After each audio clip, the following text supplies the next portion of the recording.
Egypt എന്ന് കേൾക്കുമ്പോ നമ്മുടെയൊക്കെ മനസ്സിലേക്ക് ആദ്യം കടന്നു വരുന്നത് പിരമിഡുകളാവുമല്ലേ?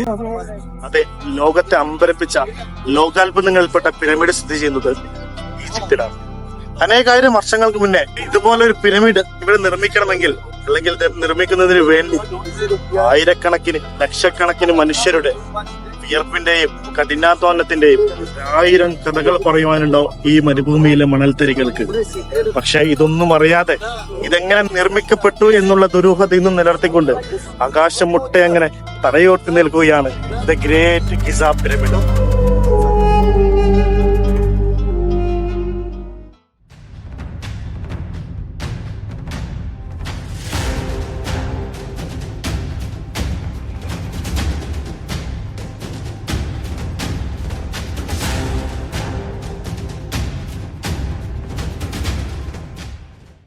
രാവിലെ 8 മണിയോടുകൂടി കെയ്റോ ഡൗൺ ടൗണിൽ നിന്നും പിരമിഡ് സ്ഥിതി ചെയ്യുന്ന ഗിസയിലേക്കുള്ള യാത്ര ആരംഭിച്ചു.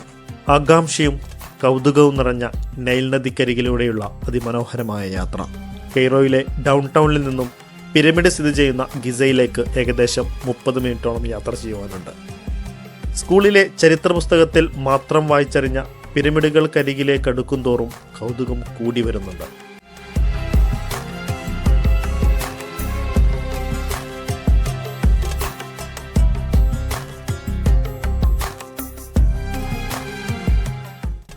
വാഹനമിറങ്ങിയതിനു ശേഷം ടിക്കറ്റ് എടുക്കുന്നതിന് വേണ്ടി ടിക്കറ്റ് കൗണ്ടർ ലക്ഷ്യമാക്കി നടന്നു. പിരമിഡ് സ്ഥിതി ചെയ്യുന്ന കോമ്പൗണ്ടിലേക്ക് കടക്കണമെങ്കിൽ വിദേശികൾക്ക് 540 ഈജിപ്ഷ്യൻ പൗണ്ടും പിരമിഡിനുള്ളിലേക്ക് പ്രവേശിക്കണമെങ്കിൽ 900 ഈജിപ്ഷ്യൻ പൗണ്ടുമാണ് ടിക്കറ്റ് നിരക്ക്.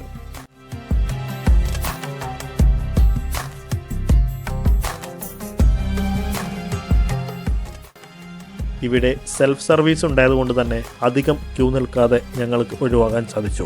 പിന്നെ ഒരു കാര്യം പ്രത്യേകം എടുത്തു പറയാനുള്ളത്, ടിക്കറ്റ് കൗണ്ടറിൽ ക്യാഷ് എടുക്കില്ല. നമുക്ക് ടിക്കറ്റ് എടുക്കണമെങ്കിൽ കാർഡ് നമ്മൾ കൂടെ കരുതേണ്ടതാണ്. അതല്ലെങ്കിൽ ആരുടെയെങ്കിലും കാർഡിൽ നിന്ന് നമുക്ക് ടിക്കറ്റ് പർച്ചേസ് ചെയ്തതിന് ശേഷം അവർക്ക് ക്യാഷ് കൊടുക്കുന്നവരും നമുക്കിവിടെ കാണാൻ സാധിച്ചു.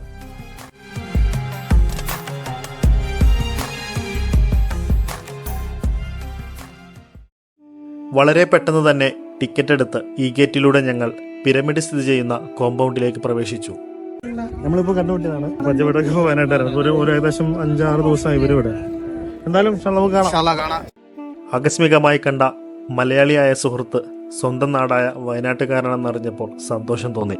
ഗിസയിൽ പ്രധാനമായും 3 പിരമിഡുകളാണ് സ്ഥിതി ചെയ്യുന്നത്.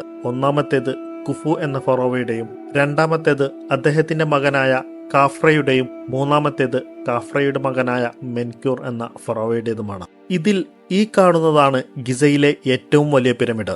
BC 2509 മുതൽ 2483 വരെ ഭരണം നടത്തിയ 4ാമത്തെ രാജവംശത്തിൽപ്പെട്ട കുഫു എന്ന ഫറോവയുടെ ശവകുടീരമാണിത്.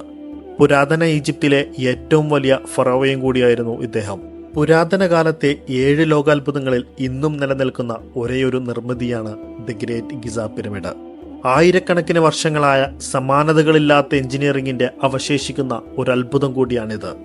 481 അടി ഉയരവും 230 അടി വീതിയുമുള്ള ഗിസ പിരമിഡ് 1989 ഈഫൽ ടവർ പൂർത്തിയാകും വരെ ലോകത്തിലെ തന്നെ ഏറ്റവും ഉയരം കൂടിയ മനുഷ്യനിർമ്മിതി കൂടിയാണിത്.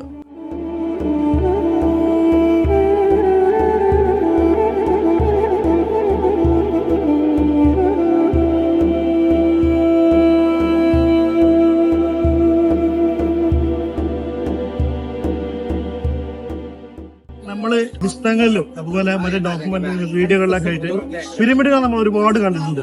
പക്ഷെ ഈ പിരമിഡുകൾക്കുള്ളിൽ എന്താണ് എന്നുള്ളത് എന്റെയും നിങ്ങളുടെ ഒക്കെ ഉള്ളിലുള്ള ഒരു എക്സൈറ്റ്മെന്റ് ആണ്. അപ്പൊ നമ്മൾ ഇപ്പൊ പോകുന്നത് പിരമിഡിന്റെ ഉള്ളിൽ എന്താണെന്ന് നോക്കാൻ വേണ്ടിയിട്ടാണ്. അപ്പൊ ഞാനും റിയലി എക്സൈറ്റഡ് ആണ്. എന്തായിരിക്കും ഇതിന്റെ ഉള്ളിലുള്ള, ഞാനും അറിയില്ല, ഞാനും ആദ്യമായിട്ടാണ് കയറുന്നത്. നമുക്ക് നോക്കാം. നമുക്കിവിടെ മലയാളികൾ ആരെങ്കിലും ഉണ്ടോ നോക്കി നോക്കാം. നമുക്ക് നമ്മളെ മലയാളികളുടെ മെയിൻ ഡയലോഗായ സാധനം കയ്യിലുണ്ടോ എന്ന് വിളിച്ചിട്ട് ആരെങ്കിലും വിളിയൊക്കെ നോക്കാം. സാധനം കയ്യിലുണ്ടോ? സാധനം കയ്യിലുണ്ടോ? ഇല്ലട്ടോ, ഒരു മലയാളിയോ ഒന്നും ഇല്ല തോന്നുന്നു. ഇംഗ്ലീഷ് അറിയാണ്ടാണ് റിപ്ലൈ തന്നിട്ടുണ്ട്.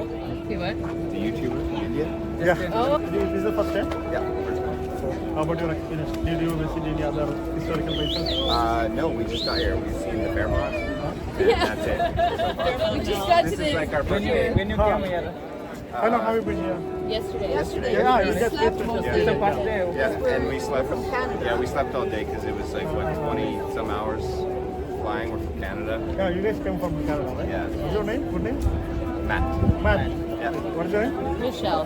Mishra. What's your name? Tanis. And your mom? Yeah, this is my mom. Yeah. Ah, it's your mom? Okay. Very nice to meet you guys. Yes, you too. So guys ഇപ്പോൾ നമ്മളുള്ളത് Giza പിരമിഡിൻ്റെ ഉള്ളിലോട്ട് കയറാനുള്ള ക്യൂവിലാണ്. ഏകദേശം ഇത്രത്തോളം നമ്മളെ മുന്നിൽ Q ഉണ്ട്. എന്താണ് പിരമിഡ്സിൻ്റെ ഉള്ളിലുള്ളത്? നമ്മളും വീഡിയോയിലും ഇത് മാത്രമേ കണ്ടിട്ടുള്ളൂ. അത് പിക്ചറിൽ നമ്മൾ പണ്ട് സ്കൂളിൽ പഠിച്ച കാര്യങ്ങളൊക്കെയാണ്. പക്ഷേ സ്കൂളിൽ പഠിച്ച നമ്മൾ കേട്ടറിഞ്ഞ കാര്യങ്ങൾ നേരിട്ട് കാണാൻ പോകുമെന്ന് പറയുമ്പോൾ റിയലി ഒരു എക്സൈറ്റ്മെൻ്റ് ആണ്. ഇവിടെയുള്ള ഓരോ കല്ലുകൾക്കും ഏകദേശം എൻ്റെ കഴുത്തിനോളം വലുപ്പമുണ്ട്. സാങ്കേതിക വിദ്യ തീരെ വളർന്നിട്ടില്ലാത്ത, ചക്രം പോലും കണ്ടുപിടിച്ചിട്ടില്ലാത്തൊരു കാലത്ത് 2000 കിലോഗ്രാം മുതൽ 8000 കിലോഗ്രാം വരെ ഭാരമുള്ള 26 ലക്ഷം കല്ലുകൾ ഉപയോഗിച്ച് എങ്ങനെ ഇതുപോലൊരു സൗധം നിർമ്മിക്കപ്പെട്ടു എന്നുള്ളത് ഇന്നും ചുരുളഴിയാത്തൊരു രഹസ്യമാണ്. പിരമിഡ് നിർമ്മാണത്തിന് ഉപയോഗിച്ച കല്ലുകൾ ഈജിപ്തിന്റെ പല ഭാഗത്തു നിന്നായി നൈൽ നദിയിലൂടെയാണ് കൊണ്ടുവന്നത് എന്ന് പറയപ്പെടുന്നു. നൈൽ നദി ആ കാലത്ത് പിരമിഡുകൾക്കരികിലൂടെയാണ് ഒഴുകിയിരുന്നത്.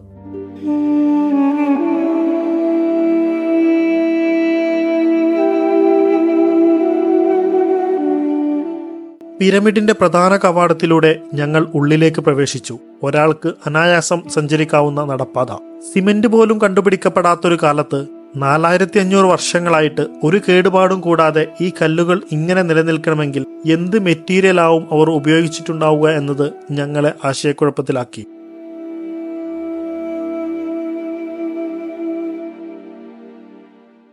ഈ കല്ലുകളൊക്കെ നിൽക്കുന്നത് കേട്ടോ, ഇതൊരു കല്ലാണ്. ഇതിന് ശരിക്കും ഒരു തൂണില്ല. ഈ കല്ല് ജസ്റ്റ് ഇങ്ങനെ ഒരു കല്ല് ഇങ്ങനെ ഇറക്കി വെച്ച പോലെ നിൽക്കുന്നത്. പക്ഷെ എന്തുകൊണ്ട് ആ കല്ല് താഴോട്ട് വീഴുന്നില്ല എന്നുള്ളതിന് എനിക്കൊരു ചോദ്യം തന്നെയാണ്. ഒരുപക്ഷെ 4 സൈഡിൽ നിന്നുള്ള പ്രഷർ കൊണ്ടായിരിക്കാം. പക്ഷെ അങ്ങനെ പ്രഷർ ഉണ്ടാവണമെങ്കിൽ ആ കല്ലുകൾ എങ്ങനെയായിരിക്കും അത് അടുക്കി വെച്ചിട്ടുണ്ടാവുക? ഒരുപക്ഷെ ഇനി ഇതിന് ഷേപ്പ് കൊണ്ടായിരിക്കാം. ഗ്രേറ്റ് പിരമിഡിൽ പ്രധാനമായും 3 അറകളാണുള്ളത്. ഇവിടുന്ന് താഴോട്ട് നോക്കിയാൽ സന്ദർശകർക്ക് പ്രവേശനമില്ലാത്ത ഒരു രഹസ്യ നടപ്പാത കാണാം. നിലവിൽ കുഫു എന്ന രാജാവിന്റെ കല്ലറ സ്ഥിതി ചെയ്യുന്ന ഭാഗത്തേക്ക് മാത്രമേ പ്രവേശനാനുമതിയുള്ളൂ. ഇനി അങ്ങോട്ട് ഇടുങ്ങിയതും നിവർന്നു നിൽക്കാൻ കഴിയാത്തതുമായ പാതയാണ്. ഒരു ഉമ്മാമ കൂടി ഇറങ്ങി വരുന്നുണ്ട്.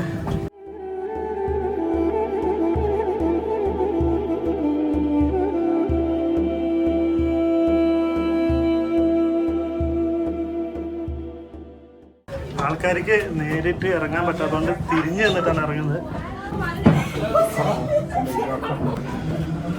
നമ്മൾ ഏകദേശം കയറി മുകളിലെത്താനായി. Okay, Stop the people coming up. Sorry, it's impossible to go in 2 directions, I think, and also filming, stop it. Okay? Big guy. നമ്മൾ ഏകദേശം ഒരു ഹോള് കവർ ചെയ്തിട്ടുണ്ട്. ഇവിടുന്ന് ഇതുപോലെ സ്റ്റെയർ ഉണ്ട് മുകളിലോട്ട് കയറാൻ.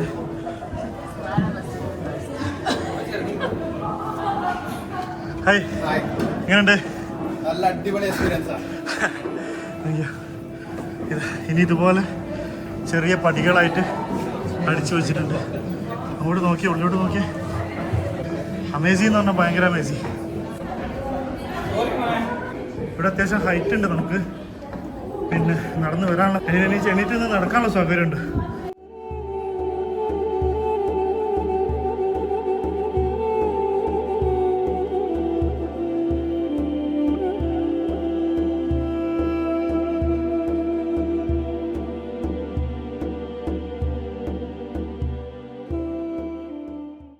ഇവിടെ കുറച്ച് സൗകര്യമുണ്ട്. നമുക്ക് എന്താ എഴുന്നേറ്റ് നിൽക്കാം. പക്ഷെ നല്ല സ്ലോപ്പാണെങ്കിലും നമുക്ക് എഴുന്നേറ്റ് നിന്ന് നടക്കാനുള്ള സൗകര്യമുണ്ട്. പിന്നെ എന്ന് പറഞ്ഞാൽ ഭയങ്കര ചൂടാണ്. അൺസൈറ്റബിൾ ഒന്നും പറയാനില്ല, അത്രയ്ക്ക് മനോഹരമാണ്. ഞാൻ അഡ്വൈസ് ചെയ്തത് ജീവിതത്തിൽ ഒരിക്കലെങ്കിലും കാണാൻ പറ്റുന്നവർ കണ്ട് ഈ അത്ഭുതങ്ങളൊക്കെ കാണണം എന്നുള്ളതാണ്.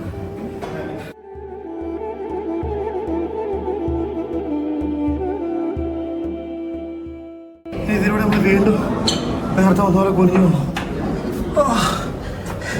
നമുക്ക് എഴുന്നേറ്റ് നിൽക്കാനുള്ള സൗകര്യമില്ല, പക്ഷെ ഇടയ്ക്കിടയ്ക്ക് എന്തുണ്ട്, നമുക്ക് നിൽക്കാനുള്ള സൗകര്യമുണ്ട്. ഇതൊക്കെ എത്ര ഭംഗിയായിട്ടാണ് കല്ലുകളൊക്കെ ചെത്തിയിട്ടുള്ളത്.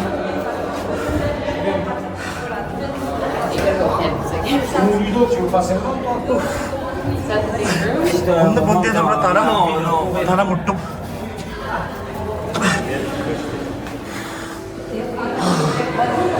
ഇവിടെ എത്തിക്കഴിഞ്ഞാൽ നമുക്ക് വിശാലമായിട്ടൊരു അറയുണ്ട് മുന്നിൽ.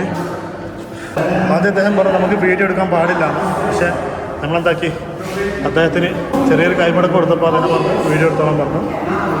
കുഫു എന്ന ഫറോവയുടെ മമ്മി സൂക്ഷിച്ചിരുന്ന ചേംബറിന്റെ അടുത്താണ് നമ്മളിപ്പോൾ നിൽക്കുന്നത്.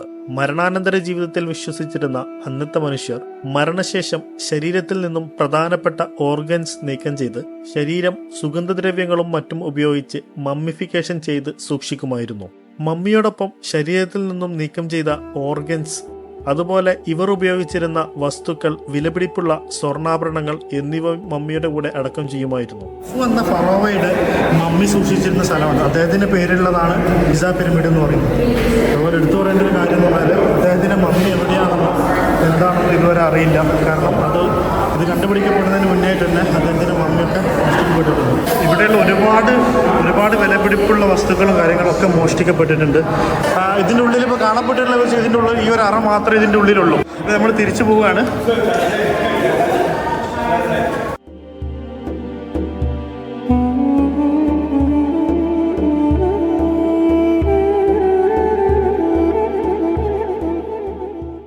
തലമുട്ടും. ഇവിടുത്തെ ചെറിയ സമാധാനം എഴുന്നേറ്റിട്ടുള്ള ചെറിയൊരു റെസ്റ്റ് ഏരിയ പോലെ ഉണ്ട്. വീണ്ടും ഇതിൻ്റെ ഉള്ളിലൂടെ പോകണം. ഇവിടുന്ന് ഇങ്ങോട്ടൊക്കെ വേറെ ഹോളുകളൊക്കെ ഉണ്ട് കേട്ടോ, കുറെ വഴിയൊക്കെ ഉണ്ട്.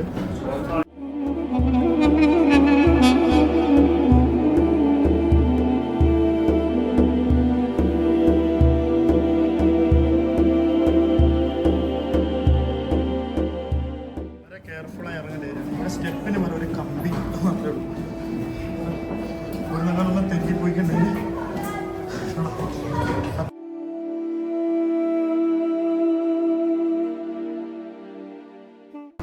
നമ്മൾ വരുമ്പോൾ ഇതിനാണ് കയറിയത്. തിരിച്ച് നമുക്ക് ഈ വഴിയാണ്. ഇവിടെ ഇങ്ങനെ ഒരു ഹോളുണ്ട്. ഒരു ഹോളല്ല, ഒരു സ്പേസ്. അത് എന്തിനാണെന്ന് അറിയില്ല.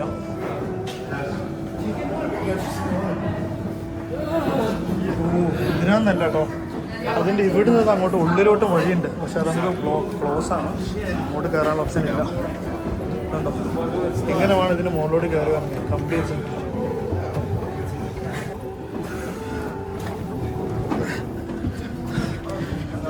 ടു ഹാർഡാണ്. കം കയറിയിരുന്ന വഴിയുണ്ടോ. ഒരു മഹാനത അവിടുന്ന് 4 കാലിൽ വരുന്നുണ്ട്. നമുക്ക് ഇതാണ് ഏറ്റവും റിസ്ക് ഉള്ള കാര്യം, ഈ പോക്ക്.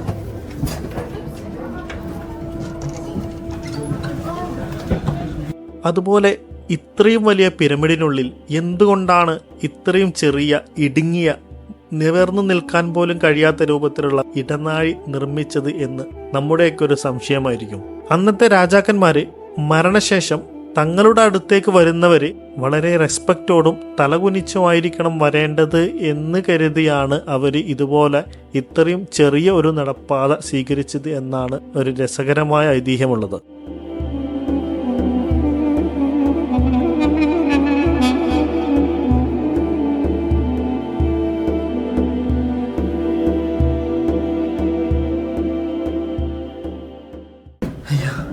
അങ്ങനെ നമ്മള് ഉള്ളിൽ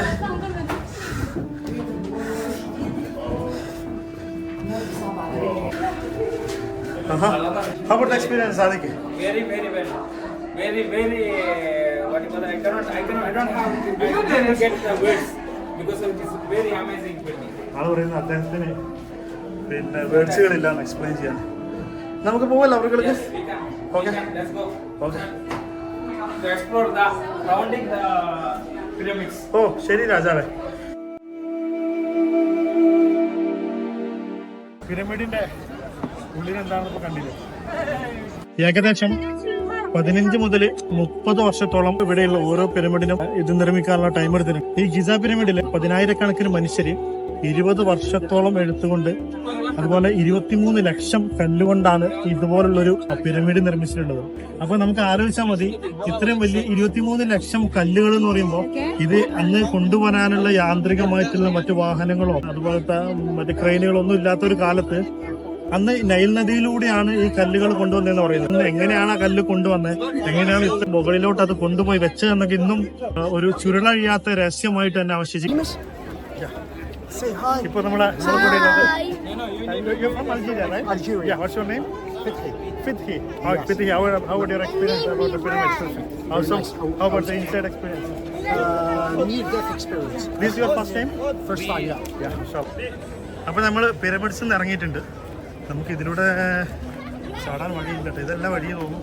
എടാ അതിലാണ് വഴി, അതിലേ വഴി. പിന്നെ ഇനി നമ്മുടെ യാത്ര ഇനി പിരമിഡ്സിന്റെ നല്ല പനോരമ വ്യൂവും കാര്യങ്ങളൊക്കെ ഉണ്ട്. ഇവിടെ പ്രധാനമായും 3 പിരമിഡ്സ് ആണുള്ളത്. ഈ 3 പിരമിഡ്സിൽ കുഫു എന്ന രാജാവിന്റെ ഫറോവയുടെ പിരമിഡ്സിലാണ് ഇപ്പം നമ്മൾ കയറിയത്. ഇനി നമ്മുടെ ബാക്കിയിലുള്ള പിരമിഡ്സിലോട്ട് പോകാൻ വേണ്ടിയിട്ട് നമുക്ക് അമാസിങ് ഡ്രൈവാണ്. കാരണം നമ്മൾ കുതിരയുടെ മുകളിലാണ് ഇനി ബാക്കിയുള്ള സ്ഥലത്തോട്ട് പോകുന്നത്. അപ്പോൾ നമ്മളെ കുതിരയുടെ ഡ്രൈവർ ഇവിടെ ഉണ്ടായിരുന്നു. Hi bro, how are you? Hi, assalamu alaikum. How are you? നമുക്ക് ഇതിലോട്ട് കയറാം. Wow, it will be one of the wonderful experience, I feel it.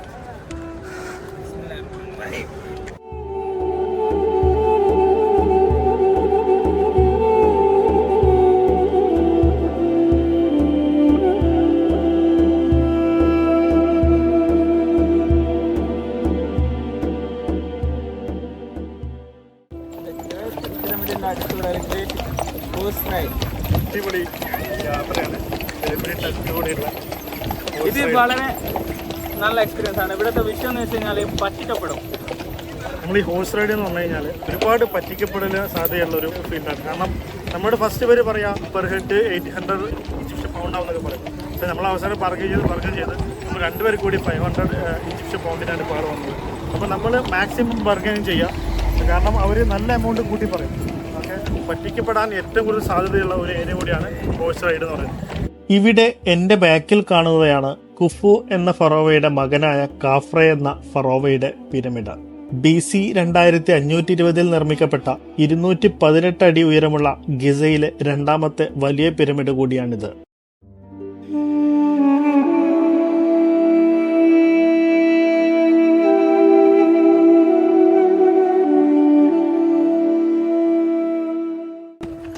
ഇവിടെ നിന്നും നമുക്ക് ഒരു ഔസം വ്യൂ കാണാൻ പറ്റും.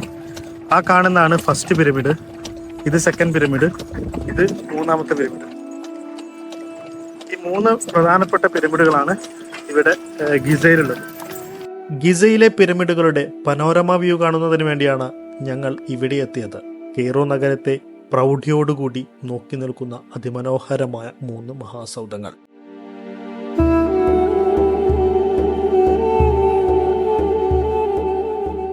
കുതിരക്കുളമ്പടിയുടെ താളത്തിൽ പിരമിഡുകൾക്കരികിലൂടെയുള്ള അതിമനോഹരമായ യാത്ര.